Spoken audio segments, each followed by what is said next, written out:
Hello everyone. Arknightsendfield version 1.1 introduced several new factory items and production systems. In this video, we will go over on how to build the most efficient Wuling production step for version 1.1 and how you can maximize production for all the new materials introduced in this patch. Let's dive in.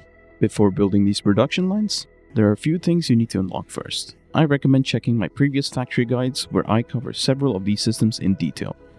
Those videos explain on some additional preparation steps that will help you set everything up smoothly. And here is everything you need to get started with the 1.1 production line. First off, unlock the second Wuling expansion core. This will unlock several of new factory items introduced in 1.1.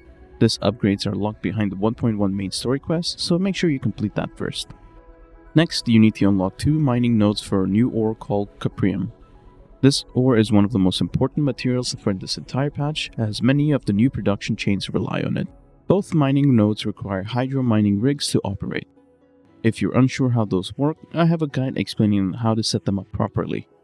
You'll also need to unlock a maximum upgrade of the following things: Environment Monitoring Terminal, Recycling Station, Depot Node, and Stock Redistribution Shop. Finally, you'll need a maximum expansion node and maximum bus nodes for the main Wuling setup. For the Outpost specifically, you only need 1 expansion node. And once all of that is ready, we can start building the production lines. Let's start with a Xiranite 3.3 blueprint. This blueprint is designed to produce maximum Xiranite output for an outpost, reaching up to 120 Xiranite per minute. A few important notes before placing it. This blueprint uses 4 Sky of the Forge machines, which means it requires a large amount of power. To handle power demand, place an SC Wuling Battery production line and connect it directly to the local depot feeding the Xiranite factory. Make sure you connect all the water lines before activating the system. You also need to plant Yazhen and sandleaf plants to support the production chain. This setup is currently the most efficient way to mass produce Xiranite in an outpost. One important detail, this is a 2-part blueprint, meaning you must place 2 blueprints side by side for the factory to function properly. Also note that this design is specifically made for Outpost. It is not recommended for the main Wuling base, since that location is used for SC battery production and Yazhen Syringe A production instead. Next, we move on to the most important factories in version 1.1, Yazhen Syringe A. This production line is extremely valuable because it creates a byproduct that is used for SC battery production. That's why these systems are placed together. Now here's the blueprint. It will produce 6 Yazhen Syringe A per minute.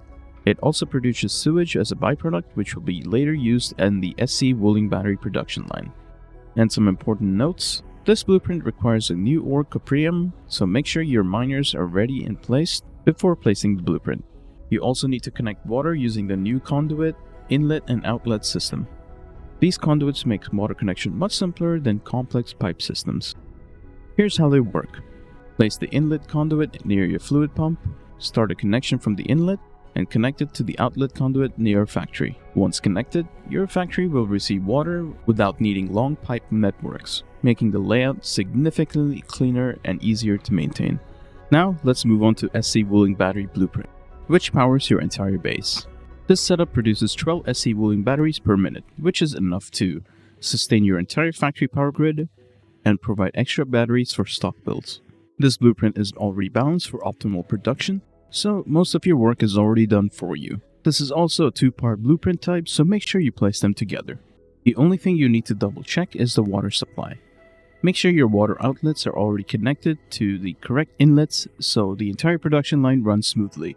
You'll also need to plant Yazhen plants to support the production chain. Finally, before placing the blueprint, or once the production line is ready to start, place 2 thermal banks near the main AIC and set them to produce either SC or LC batteries, depending on what you currently need to keep your production fully powered. If you place a second LC battery blueprint, you'll also need to adjust the water treatment setup.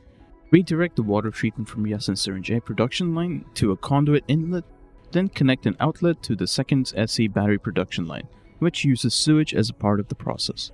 And once the setup is complete, the production line ends here, since these are currently the highest tier available items in version 1.1. With this layout, you'll reach a maximum output of 6 Yazhen Syringe A per minute and 12 SC batteries per minute. Next, we will move on to the new 1.1 gear components blueprint. These include Cuprium components, and Xiranite components. The blueprint I designed allows you to produce both components at the same time, which is 3 per minute for both components, giving you flexibility to adjust production ratio depending on your needs.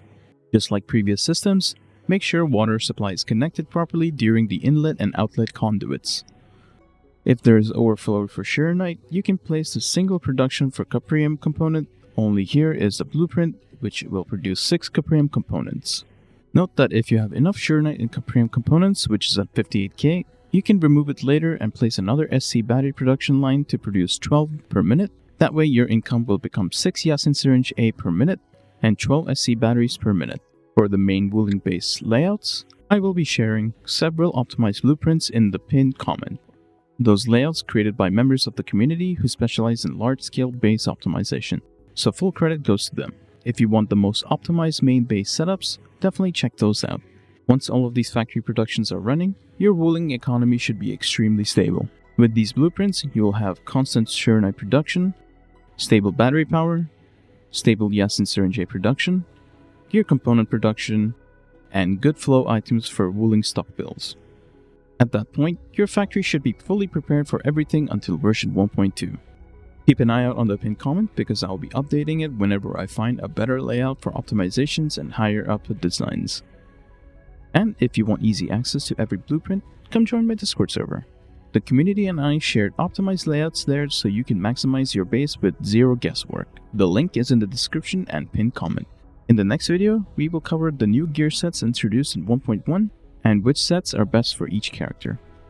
If this guide helped you, leave a like, subscribe, and drop a comment if you have any questions. I'll be happy to help.